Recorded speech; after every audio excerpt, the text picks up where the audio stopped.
مولانا منظور احمد نعمانی رحمت الله علیه د چې چا معرف الحدیث لیکلی دی دا دارالعلوم دیوبند فاضل دی د دې بچی یوه واقعه نقل کړي دا ماهنامه الغزالی اور یو بل کتاب دی صدای دین دیو کې دا واقعه غي نقل کړي او هغه وایي هغې چې کله دا واقعه لیکلي هغې لیکلي چې نن شپږ کاله مخکې وایي کله منظور احمد نعمانی رحمت الله علیه وفات شو نو موږ یو قبرستان کې د هغې تدفین کړی و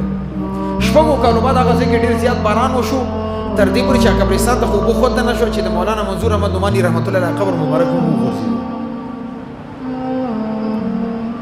وایي موږ چې کله خبر شو چې دا قبر غورځېدلی دی د هغې کم خاندان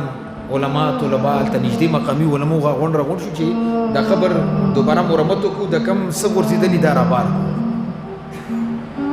ازوی دا لیکلي دي او هلته کم علماو هغې دا لیکلي دي چې موږ شپږو کالو بعد چې کله هغه مالبه د قبر نه راوچته کا د مولانا منظور احمد نعمانی رحمت الله علیه هغه کفن هغه رنګې محفوظ و لکه څنګه په اوله ورځ باندې بالکل یو ټک نه کټ شوی و نه څه خوړلی او نه رژېدلی وایي هغې د بعد هغه چې کوم اوبه مونږ رابار کول هغې نه به خوشبو مونږ ته محسوسېده وایي قبر مونږ د اوبو نه خالي کړو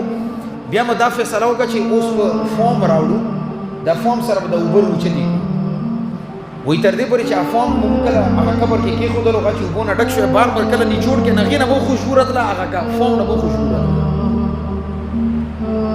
وایي هغه فوم چې کوم سره مونږ د قبر وچ کړی و قبر مو دوباره مرمت وکړو هغه مو بند کړو هغه فوم مونږ سره نن هم کور کې موجود دی چې څوک راشي چېرې کم فوم سره تاسو هغه قبر وچ کړی دی هغه راته راکړي مونږ ورته اوس ونه خوشبو دا هغه وخت کې هغې واقعه بیان کړي چې کله شپږ کاله د وفات شوي اوس ډېره موده پکې تېره شوه دا علماو سره الله پاک وعده کوي دا کوي خلکو ته ښیي چې دا د محض په نسبت باندې د عالم مقام او مرتبه ده